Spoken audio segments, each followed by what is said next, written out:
Hello everyone, welcome to one of the finest place to learn physics. I hope you all are fine. तो आज के इस lecture में हम बात करने वाले हैं फेजर और फेजर डायग्राम्स के बारे में। आपके लिए एक चीज जो है वो बहुत ही मुश्किल हो जाती है। आपने AC circuit with only resistor, inductor और कैपेसिटर जो है वो आपने पढ़ लिया है।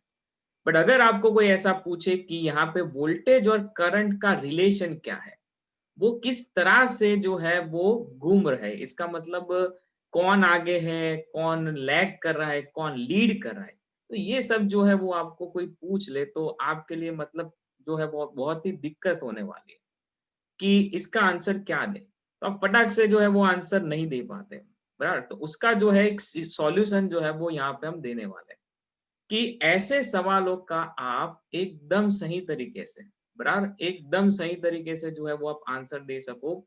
उसके लिए वो सारी कॉम्प्लेक्स जो चीजें हैं उसको हम सिंपल बनाएंगे आज इस फेजर की मदद से। तो अगर आपके पास दो से ज्यादा तीन चार पांच एसी सिग्नल है, उसका वेव फॉर्म बनाने का बोले तो बहुत ही कॉम्प्लेक्स हो जाता है। तो उसका एक ही सॉल्यूशन है ये फेजर। तो ये फेजर होता क्या है, बहुत ही फैंसी वर्ड है ना, बट ये फेजर होता क्या है। तो चलिए आज के लेक्चर के एंड तक आपको फेजर और फेजर डायग्राम जो है वो कंप्लीट आ जाएगा, बराबर है। तो चलिए स्टार्ट करते हैं फेजर से। What is phasor? A rotating vector that represents sinusoidally varying signal is known as phasor. Phasor is nothing but a rotating vector. हम जो है एक प्लेन में एक घूमता हुआ वेक्टर की तरह उसे रिप्रेजेंट करेंगे एसी सिग्नल को। सर ये बात जो है कुछ समझ में नहीं आ रही है, बराबर। तो स्टेप बाय स्टेप जो है आप पूरे लेक्चर को देखो, स्टेप बाय स्टेप ये बातें जो है ना वो आपके लिए बहुत ही सिंपल होने वाली है ना। तो a rotating vector that represent sinusoidally varying signal. अभी ये क्या होता है, सबसे पहले जो है इसका मतलब हम निकालेंगे कि आपका जो सिग्नल है वो साइन फंक्शन से चेंज होता है, वही होता है साइनोसॉइडल सिग्नल। सपोज मेरे पास टाइम के साथ वेराई होता हुआ, सपोज मेरे पास टाइम के साथ वेराई होता हुआ, मान लो कि ये v ऑफ t जो है वो टाइम के साथ वेराई होता हुआ, अगर मेरे पास एक सिग्नल है जिसमें उसकी peak value Vm sine omega T plus 5 है, तो ये होता है वोल्टेज का वेरिएशन बताने वाला जो फंक्शन, जिसे बोलते हैं साइनोसॉइडल सिग्नल। तो v of t is equal to v of m sine omega T plus 5 है। इसमें v ऑफ m का क्या रोल है, आपने आगे के लेक्चर्स देखे होंगे तो आपको पता होगा। v ऑफ m जो है वो क्या है, v of m is amplitude, मतलब मैक्सिमम वोल्टेज जो होते हैं जिसको हम रिप्रेजेंट करते हैं वो मैक्सिमम, या फिर आप बोल सकोगे पिक एम्पलीट्यूड। क्या होता है ये peak amplitude. Now what is omega? Omega क्या है? Omega is nothing but angular frequency. Omega क्या है? Angular frequency. And what is five? Five is phase shift. तो अगर आप ऐसा मान लो कि आपके पास जो सिग्नल्स है वो फेज से चल भी रहे नहीं भी चल रहे, वो कहाँ से पता चलता है? वो इस फाइव से पता चलता है। अगर आपके पास बहुत सारे सिग्नल है, एक सिग्नल जो है वो ओमेगा टी प्लस 30 डिग्री से चल रहा है, एक सिग्नल जो है वो ओमेगा टी प्लस 60 डिग्री से चल रहा है, तो उनमें जो फेज शिफ्ट है, कौन आगे कौन पीछे, वो यहां से पता चलता है। कितने डिग्री आगे पीछे वो यहां से पता चलता है, बराबर। तो v of t is equal to v of m sine omega t plus 5, ये हमारा वोल्टेज का सिग्नल जो साइन फंक्शन से जो है वो क्या होता है, साइन फंक्शन से जो है वो चेंज होता है, बराबर। तो ऐसे सिग्नल को आप कैसे रिप्रेजेंट करोगे, और फेजर जो है वो रोटेटिंग वेक्टर की कहानी क्या है, बराबर, वो अभी हम सीखेंगे। चलो स्टार्ट करते हैं। यहाँ पे देखो आपके सामने आपके सामने यहाँ पे एक जो है वो आप पहले विजुलाइज करो, एक एनिमेशन रखा हुआ है, पहले इसको विजुलाइज करो, बराबर। कि आपके वेव फॉर्म्स जो है वो मतलब साइन वेव फॉर्म्स होंगे तो वो जीरो से चलेंगे, जीरो से चलेंगे, पाई बाय टू, पाई वापस जीरो होंगे, बराबर। जीरो से pi by two pi, 3 pi by 2 negatively maximum, और वापस वो जो है वो जीरो हो जाएंगे, बराबर। तो 2 पाई तक पहुंचते पहुंचते वो है मैक्सिमम मिनिमम, वो चलता ही जाता है। बट अगर आपके पास यहाँ पे वोल्टेज का ऐसा सिग्नल है, मतलब v of t is equal to v of m sin omega t plus y, तो इसे कैसे रिप्रेजेंट करें? तो सबसे पहले आपको क्या करना है, सबसे पहले आपको वोल्टेज जो है उसका सिग्नल, मान लो कि हम जो है वो इनिशियल मतलब फेज शिफ्ट जो है वो जीरो है, बराबर। फेज शिफ्ट जो है वो जीरो है।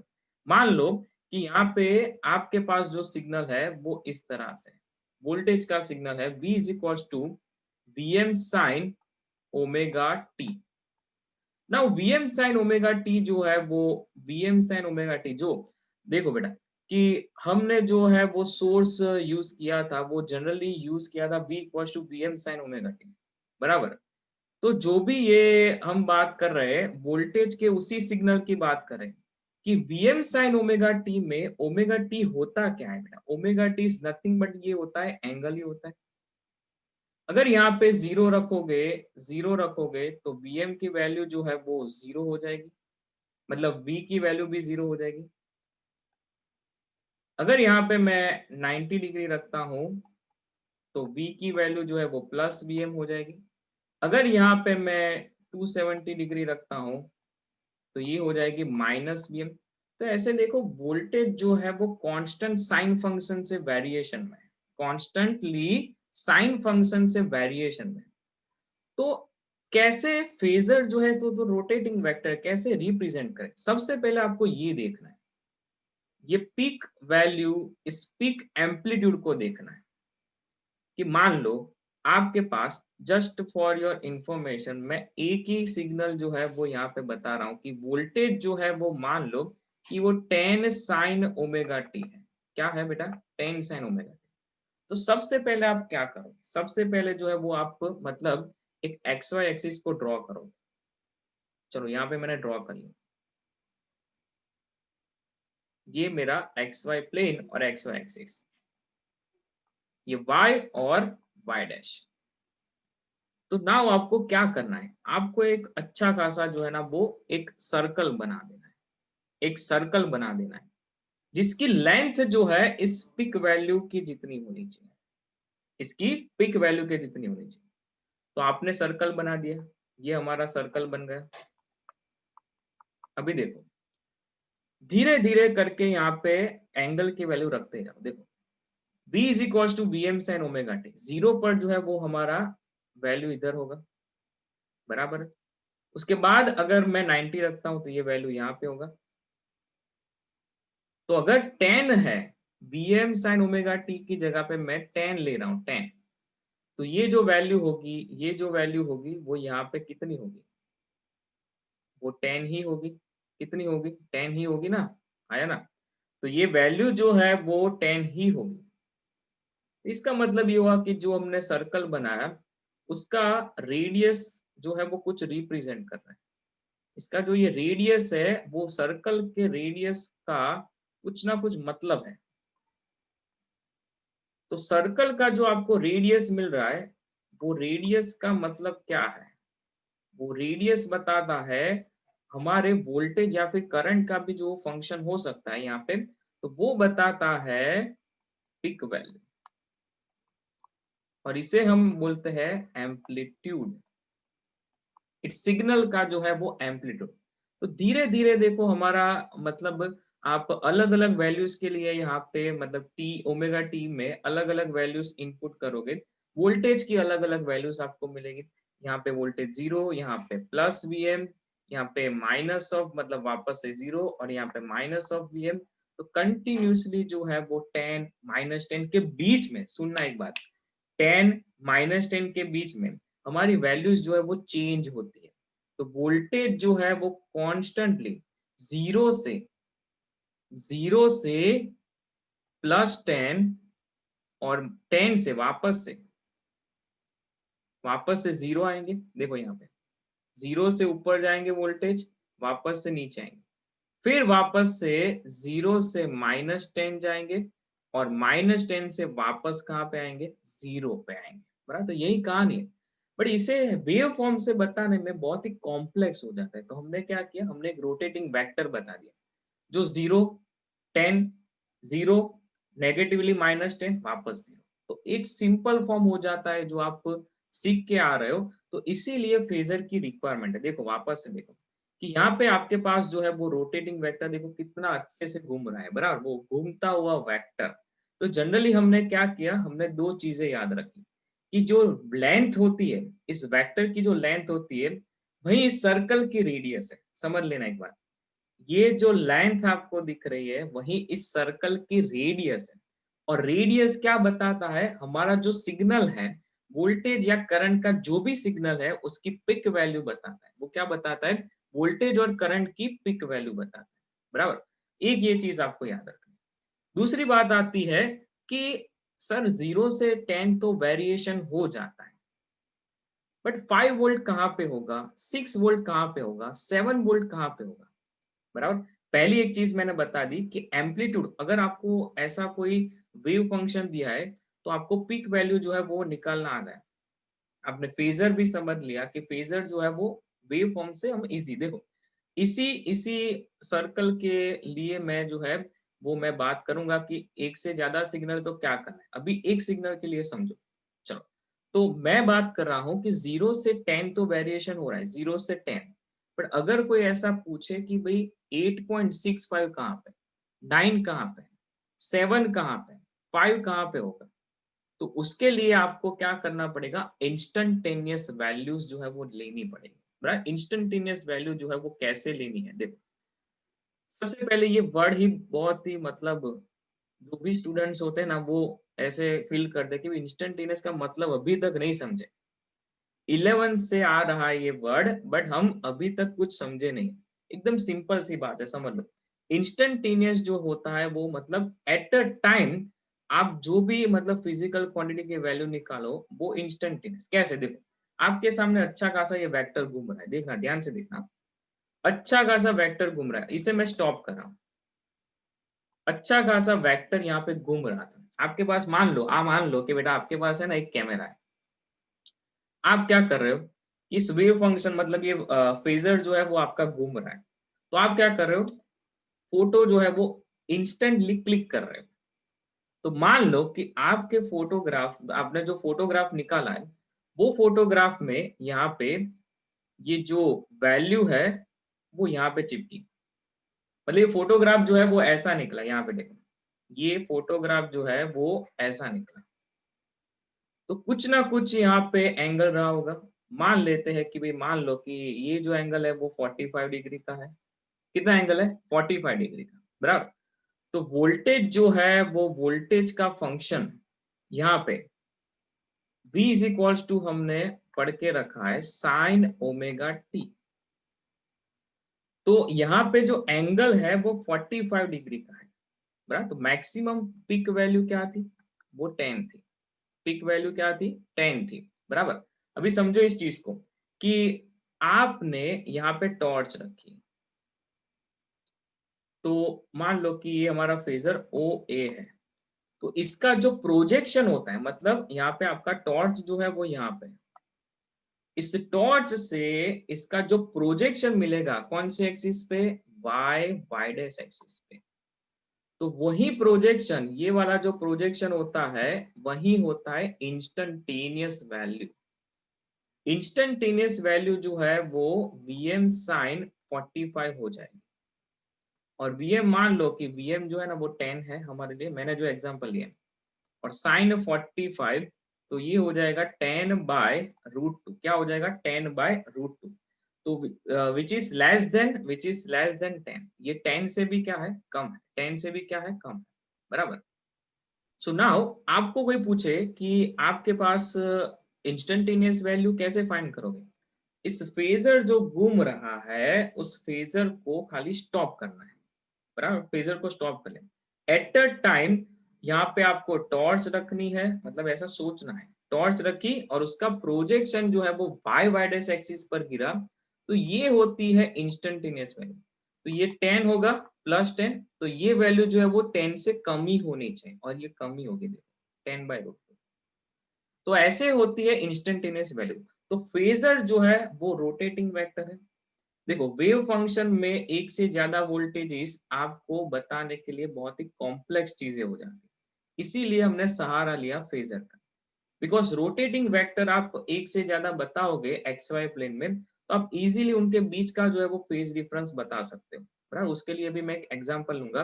बट दो चीजें आपको फेजर के बारे में याद रखनी। फर्स्ट ऑफ ऑल, पहली चीज है वो ये कि अगर आपका फेजर मतलब रोटेटिंग वेक्टर है, तो उसमें जो रोटेटिंग वेक्टर की लेंथ है, आप कहीं पे भी ऐसा डायग्राम देखो तो ये ओ ए जो है वो लेंथ क्या रिप्रेजेंट करता है, वो लेंथ जो है वो पीक वैल्यू एम्पलीट्यूड रिप्रेजेंट करेगा।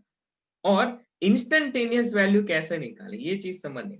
इंस्टेंटेनियस वैल्यू कैसे निकाले, आपके पास एक कैमरा है, आपको क्या करना है, जस्ट क्लिक करनी है।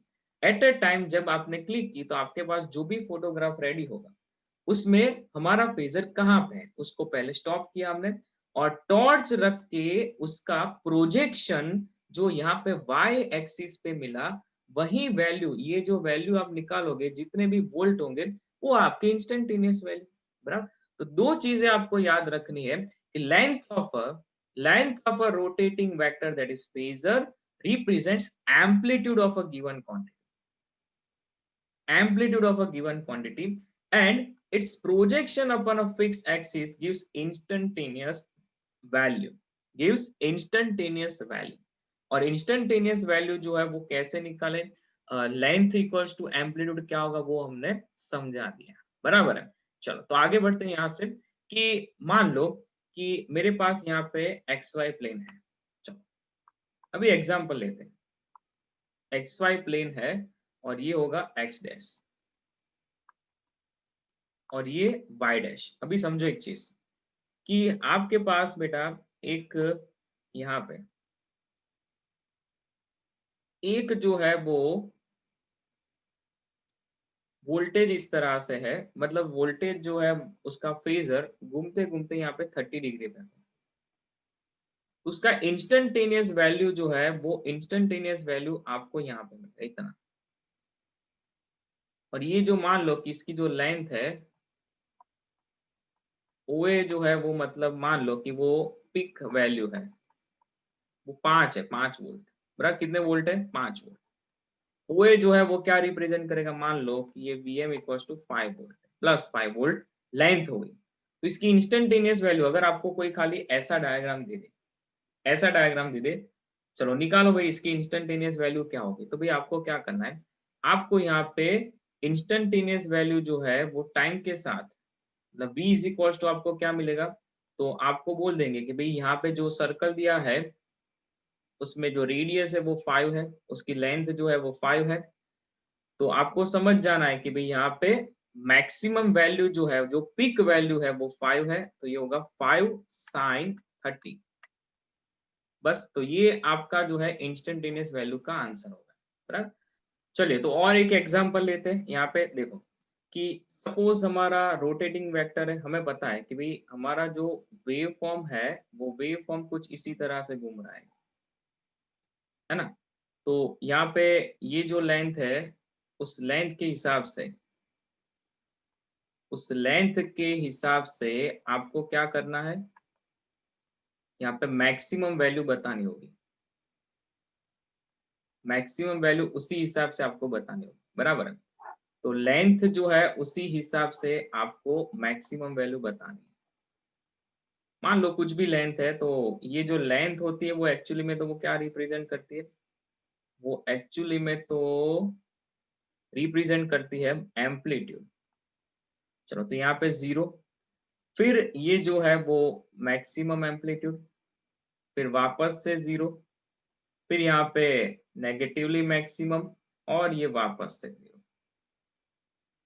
तो ये होगा +Vm, ये 0, ये होगा -Vm और ये वापस से यहाँ पे 0।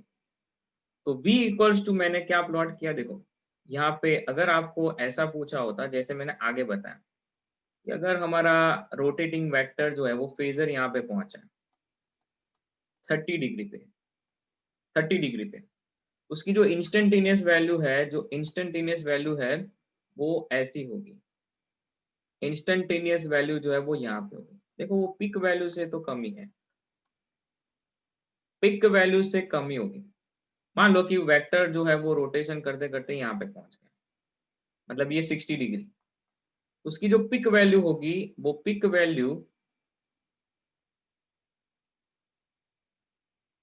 वैल्यू जो है वो मान लो कि 10 है, तो ये 10 से कम होगी, जैसे मैंने आगे समझा, बराबर। जैसे कंटिन्यूस देखो आप ग्राफ बनाते जाओगे, फिर ये वैल्यू देखो यहाँ पे फेजर यहाँ पे पहुंच जाएगा, फिर यहाँ पे पहुंच जाएगा, फिर यहाँ पे पहुंचेगा, बराबर। तो यहाँ पे जो इंस्टेंटेनियस वैल्यू होगी वो कुछ इस तरह से होगी। फिर जो है वो आपका फेजर जो है वो यहाँ पे पहुंचा होगा, यहाँ पे पहुंचागा, वो तो मैक्सिमम है।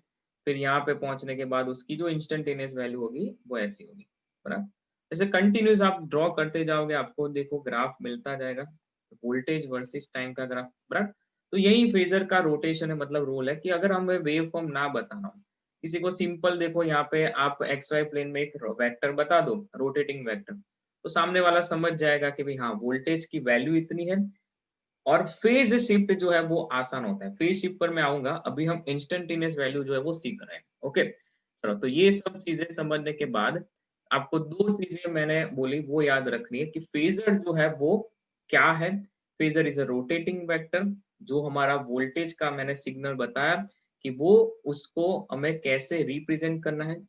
लेंथ जो है वो लेंथ, फेजर की लेंथ क्या बताता है, वो एम्पलीट्यूड और वोल्टेज होते हैं तो वो मैक्सिमम वोल्टेज बताएगा, वोल्टेज का सिग्नल है। अगर करंट का सिग्नल है तो वो करंट का मैक्सिमम वैल्यू बताएगा। ओके उसके बाद इंस्टेंटेनियस वैल्यू कैसे फाइंड करें, वो फोटोग्राफ वाला कैमरा वाला याद रखो, बहुत ही सिंपल चीज है, और वो इंस्टेंटेनियस वैल्यू आपको याद रह जाएगी, राइट। तो आपको अगर फेजर डायग्राम दे, उसमें से इंस्टेंटेनियस वैल्यू निकालने का बोले, उसमें से एम्पलीट्यूड निकालने का बोले, तो आपको आना चाहिए। ओके इसके बाद हमें देखना है फेजर डायग्राम कैसे बनाते हैं, बराबर। अगर आपके पास मतलब एक से ज्यादा वोल्टेज आ गए, बराबर, वोल्टेज और करंट भी हो सकते हैं, वोल्टेज एक से ज्यादा भी हो सकते हैं, दो तीन हो सकते हैं, तो उसको कैसे रिप्रेजेंट करें, उनमें जो फेज डिफरेंस है उससे कैसे टैकल करें, बराबर। तो फेजर डायग्राम क्या होता है, a diagram that represents alternating voltage and current of same frequency, current of same frequency with appropriate phase angle. अगर आपके पास वोल्टेज और करंट का सिग्नल है, आपके पास वोल्टेज और वोल्टेज का सिग्नल है, मतलब एक से ज्यादा वोल्टेज के सिग्नल है, तो उनमें जो फेज डिफरेंस होता है, उस फेज डिफरेंस को बताता हुआ जो डायग्राम है वही फेजर डायग्राम है। कैसे बनाए, चलो ऐसे बनाते हैं कि मान लो कि मेरे पास जो है वो कुछ इस तरह से देखो कि वोल्टेज का जो पहला सिग्नल है वो इस तरह से है, V इज इक्वल्स टू, मान लेते हैं 10 sine omega T1 plus 30 degree. Time same है, दोनों सिग्नल्स जो है वो सेम टाइम पे बता रहा हूँ, टाइम जो है ना ये बात ध्यान रख लेना, एक ही टाइम पे मैं बात कर रहा हूँ, टाइम जो है वो एक ही बात पे बात कर रहा हूँ, T is equals to T1 time की बात हो रही है। तो उस टाइम पर मेरे पास दो सिग्नल्स हैं, V1 और V2, और ये है 5 sine omega T1 plus 80 degree. तो इनमें जो फेज डिफरेंस है वो फेज डिफरेंस आपको क्लियरली दिखाई दे रहा है कि 50 डिग्री का जो है वो फेज डिफरेंस है। तो आपको क्या करना है, देखो दोनों सिग्नल्स के लिए पहले तो आप मतलब एक्स वाई प्लेन बना लो। चलो एक्स वाई प्लेन बना दिया मैंने। नाउ आपको क्या करना है, आपको एक सिंपली यहाँ पे देखो कि V1 जो है वो 10 sine omega T1 plus 30 degree. तो आपको यहाँ पे पहले नजर तो यहाँ पे होनी चाहिए कि आपका 10 मतलब मैक्सिमम वैल्यू जो है वो 10 है, और इसकी मैक्सिमम वैल्यू V1 और V2 में V1 की मैक्सिमम वैल्यू 10 है, और V2 की मतलब मैक्सिमम वैल्यू जो है वो 5 है, मतलब उसका एम्पलीट्यूड कह सकते हैं। तो अगर आपको V1 रिप्रेजेंट करना है तो आपको उसकी लेंथ जो है वो V2 से बड़ी बतानी, बट उसमें जो फेज है, फेज शिफ्ट है, वो फेज शिफ्ट जो है वो कितना है, देखो कि फेज शिफ्ट जो है वो 30 डिग्री है। कितना डिग्री है? 30 डिग्री। तो ये होता है V1 सिग्नल हो गया। नाउ V2 जो है वो आपको क्या करना है, देखो सिंपल सी चीज है, सिंपल सी चीज। V2 आप यहाँ पे बता दोगे इसी तरह से, देखो 80 डिग्री है, ओमेगा T1 प्लस 80 डिग्री, तो मतलब आप ऐसे बताओगे। और उसकी वैल्यू जो है, मतलब उसकी लेंथ जो है, वो लेंथ आपको कम बतानी, बिकॉज इसका एम्पलीट्यूड जो है वो खाली 5 है। तो ये 80 डिग्री, मतलब हमने रेफरेंस एक्सिस को, पॉजिटिव एक्स एक्सिस को रेफरेंस एक्सिस बनाया है, और यहाँ से 30 डिग्री और ये 80 डिग्री।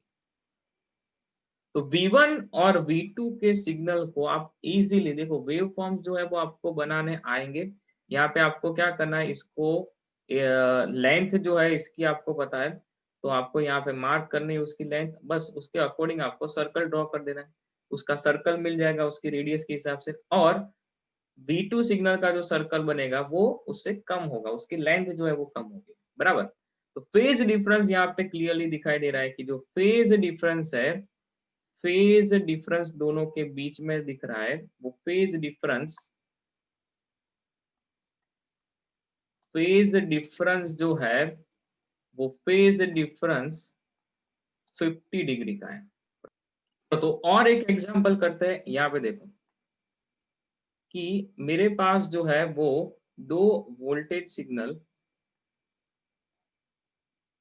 मतलब आप दो वोल्टेज के सिग्नल बताओ, वोल्टेज करंट के सिग्नल बताओ, बराबर, दो करंट के सिग्नल बताओ, बट जो भी हमारे एसी सिग्नल है उसको फेजर डायग्राम में कैसे उसे रिप्रेजेंट करें। तो देखो V1 इज इक्वल्स टू, मान लेते हैं कि 10 साइन ओमेगा टी माइनस जो है वो 30 डिग्री, और V2 इज इक्वल्स टू मान लो कि वो है 5 sine omega T minus 120 degree. तो V1 is equal to 10 sine omega T minus 30 degree, उसे कैसे रिप्रेजेंट करें, चलो इसे इस तरह से रिप्रेजेंट करेंगे। -30 डिग्री, देखो जनरली फेजर डायग्राम में जो counter clockwise anti clockwise direction होती है वो लीडिंग होती है, और क्लॉकवाइज डायरेक्शन होती है वो लैगिंग होगी। तो ये जो है वो 30 डिग्री, और V2 is equal to 5 sine omega T minus 120 degree, तो उसका मतलब होगा ये हमारा V2 जो है वो इस तरह से होगा, V2 जो है वो इस तरह से होगा। इसका लेंथ जो है देखो, ये V1 और ये V2, बड़ा टोटल जो है मतलब वो 120 डिग्री। तो फेज डिफरेंस जो है वो, फेज डिफरेंस यहाँ पे कितना होगा, फेज डिफरेंस दोनों के बीच में जो है वो 90 डिग्री का होगा। फेज डिफरेंस जो है वो कितना होगा यहाँ पे, 90 डिग्री का। तो ये आपको जनरली जो है वो याद रखना है कि लीडिंग डायरेक्शन जो है वो एंटी क्लॉकवाइज, और लैगिंग डायरेक्शन जो है वो क्लॉकवाइज बनेगी। क्या बनेगी? क्लॉकवाइज बनेगी। तो ये आपका हो गया फेजर डायग्राम। देखो बहुत ही सिंपल चीज होती है ये, बट इसे कॉम्प्लेक्स नहीं बनाना है। ये 120 डिग्री का होगा, बराबर। चलो, तो ये कुछ एग्जांपल्स हुए। नाउ हम जो सर्किट्स पढ़ चुके उसमें फेजर डायग्राम कैसे बनाएंगे उसकी बात करेंगे। देखो phasor diagram for purely resistive circuit, wave form जो है वो आपको, जो लास्ट लेक्चर था उसमें आपको वेव फॉर्म्स मैंने बता दिए हैं कि कैसे बनाए, बट जनरली यहाँ पे फेजर डायग्राम से आपको इस सर्किट को कैसे टैकल करना है, मतलब कैसे आप फेजर डायग्राम से रिप्रेजेंट करोगे इन एसी सर्किट को, जो होती है प्योरली रेजिस्टिव, प्योरली इंडक्टिव और प्योरली कैपेसिटिव सर्किट। तो जनरली जनरली मेरे पास ओनली आर वाली सर्किट के लिए वोल्टेज का जो इक्वेशन हो वो कैसा होगा, V is equals to B M sine omega T, हमारा सोर्स वोल्टेज, उसके साथ करंट जो है वो I M sine omega T था, जिसमें दोनों में फेज जो है ना वो सेम रहता था। तो फेज डिफरेंस नहीं है यहाँ पे, V और I जो है वो सेम जो है वो एक साथ चलते हैं, बराबर। दोनों है वो मिल बांट के कुछ झगड़ा नहीं कर रहे, मतलब सेम फेज से चल रहे हैं। तो आपको क्या करना है, देखो कि मान लो कि t इक्वल्स टू टाइम हम ले रहे हैं t1, तो उसमें वोल्टेज जो है वो Vm साइन ओमेगा t1 हो जाएंगे और करंट जो है वो Im साइन ओमेगा t1 हो जाएगा। तो मान लेते हैं कि रेफरेंस एक्सिस से ये ओमेगा t1 जो है वो यहाँ पे, और इस केस में मान लो कि Vm is greater than Im। तो उस केस में जो Im मिला आपको, देखो यहाँ पे मैंने Im जो है वो यहाँ पे बताया है, और उसके बाद जो Vm है,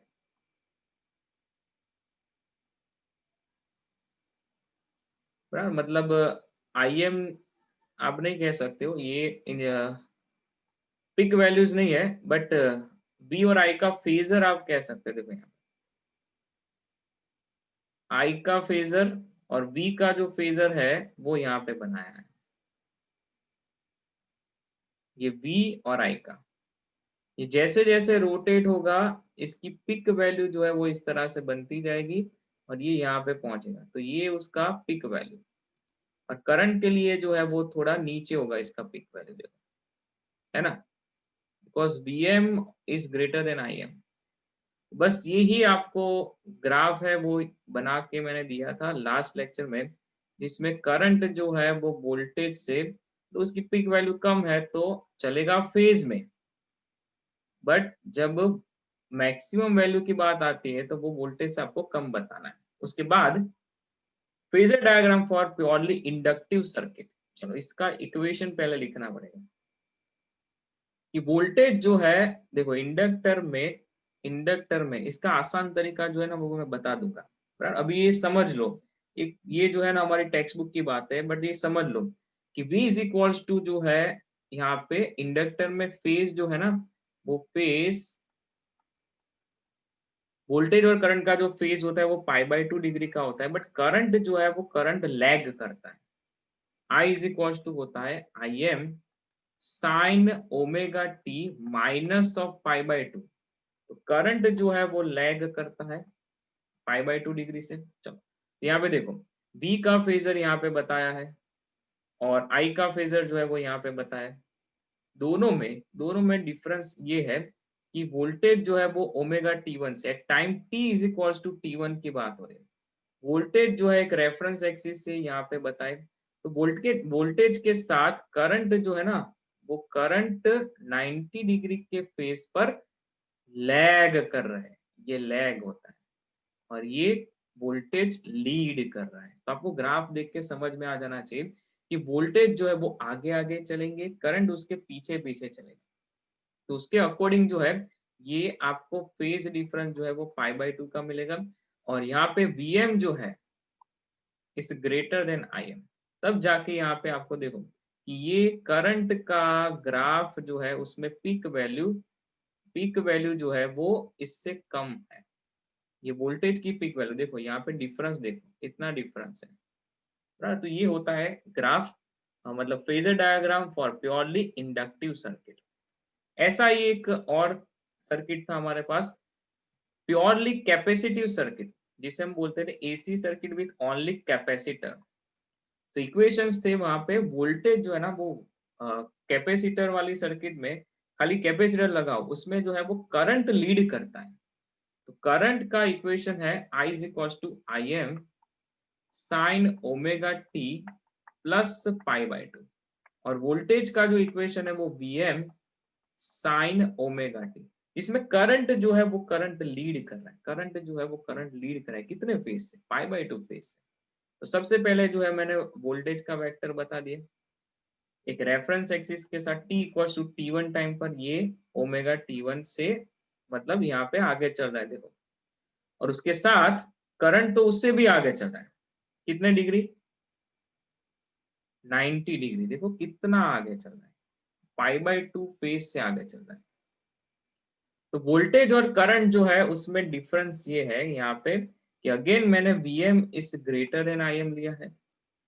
तो वोल्टेज का ग्राफ तो कुछ नहीं है, देखो यहाँ पे साइन का ग्राफ ही बना दो वो चलेगा। यहाँ से।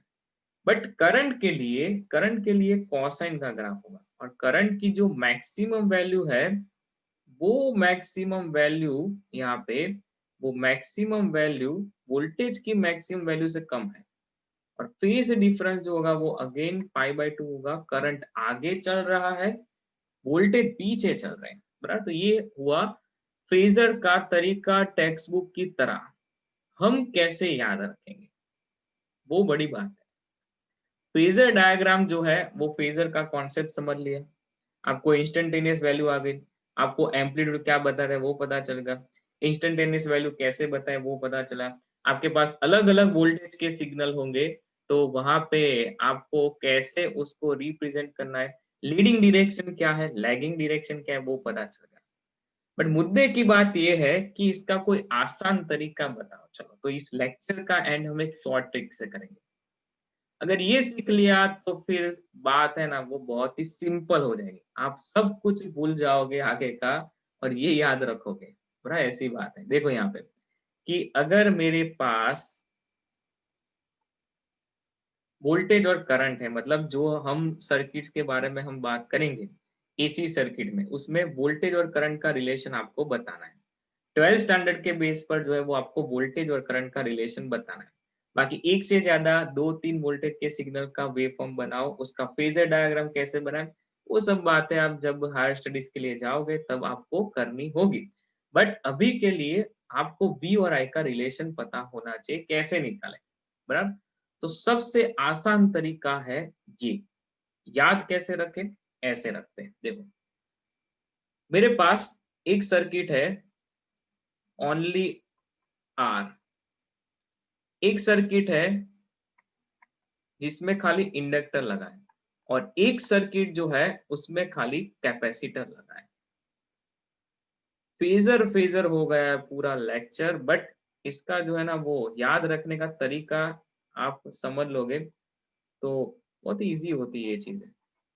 ओनली आर हुआ, फिर दूसरा जो है वो ओनली एल होगा, और तीसरा जो है वो खाली हमारे पास ओनली सी, बराबर। चलो, तो सबसे पहले आपको क्या करना है, सबसे पहले जो है ना आपको आराम से करंट को फिक्स कर देना है। क्या करना है, करंट को फिक्स कर देना है। चलो, करंट को फिक्स करना है मतलब करंट जो है वो एक फिक्स एक्सिस पे बताओ, बता दो बेटा। आई जो है वो यहाँ पे होगा, करंट जिस डायरेक्शन में होता है उस हिसाब से आपके वोल्टेज सेट करो। करंट जिस डायरेक्शन में होता है उस हिसाब से आपके वोल्टेज सेट करो। देखो, करंट मेरा इस डायरेक्शन में चला रहा है, आपने क्या पढ़ा कि रेजिस्टर हो ऐसी सर्किट में, रेजिस्टर हो ऐसी सर्किट में वोल्टेज और करंट एक साथ चलते हैं, तो ये हो गया आपका फेजर डायग्राम। वोल्टेज और करंट जो है वो एक साथ चलेंगे यहाँ पे, तो आई ऑफ आर और V of R same same direction में चलेंगे। हो गई सिंपल बात। चलो, ऐसी बात इंडक्टर के लिए करते हैं। इंडक्टर में कौन लीड करता है, एक बहुत सी अच्छी लीग जो है हमारी कंट्री में खेली जाती है। कौन सी लीग होती, बच्चे बच्चे जानते हैं कौन सी लीग खेली जाती है, कौन सी लीग खेली जाती है बेटा, आईपीएल खेली जाती है ना, आईपीएल। चलो, सब ने बेटा आईपीएल देखी है, नहीं देखी तो नाम तो सुना होगा। आईपीएल खेली जाती है, तो इसे ऐसा याद रखो, इंडक्टर, इंडक्टर, इंडक्टर में पोटेंशियल, इंडक्टर में पोटेंशियल लीड करते हैं, इंडक्टर में पोटेंशियल लीड करते हैं, याद रहेगा। आईपीएल इंडक्टर में पोटेंशियल लीड करते हैं, रख दो यहाँ पे। करंट को फिक्स करा है मैंने, करंट को फिक्स करा है मैंने इसी डायरेक्शन में, और यहाँ पे पोटेंशियल जो है वो लीड कर रहे हैं, कितनी डिग्री से, π/2 से। ये क्या होता है, लीडिंग डायरेक्शन। तो voltage of inductor voltage of inductor यहाँ पे होंगे, है ना सिंपल। ये कितना होगा +5/2, एकदम सिंपल सी बात है। चलो खाली कैपेसिटर है, करंट को मैंने फिक्स किया है। सबको आईपीएल के बारे में पता है, और एक लीग जो है वो हमारे कंट्री में खेली जाती थी, वो था सेलिब्रिटी क्रिकेट लीग, सीसीएल। तो कैपेसिटर जो है वो कैपेसिटर में करंट लीड करेगा, सीसीएल कैपेसिटर में करंट लीड करेगा।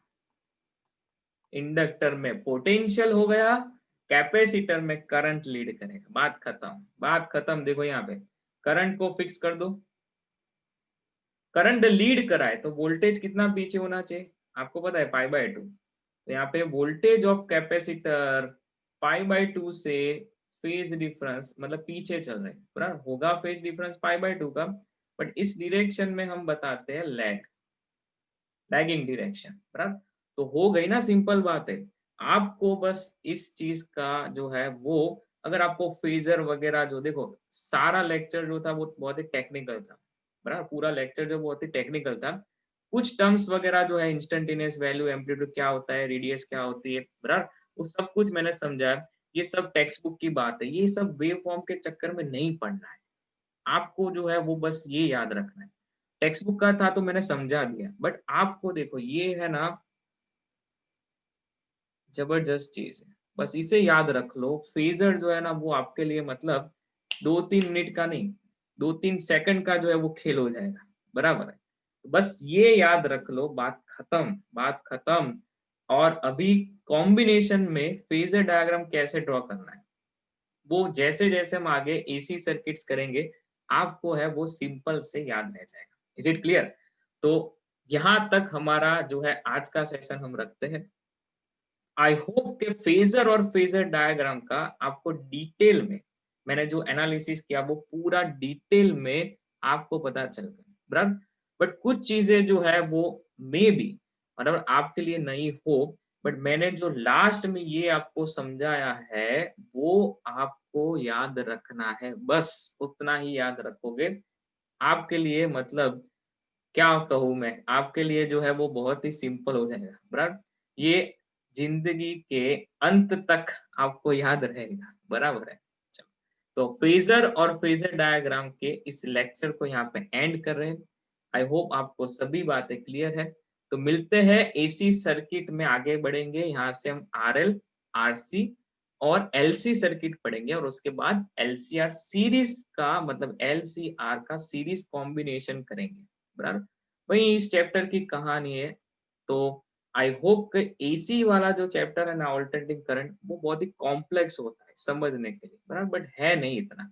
अगर आपको सीरीज में ये पढ़ोगे, सीरीज में लेक्चर्स देखोगे, तो आपके लिए बहुत ही सिंपल हो जाएगी चीजें, बराबर है। तो मिलते हैं अगले वीडियो में, टिल देन टेक केयर।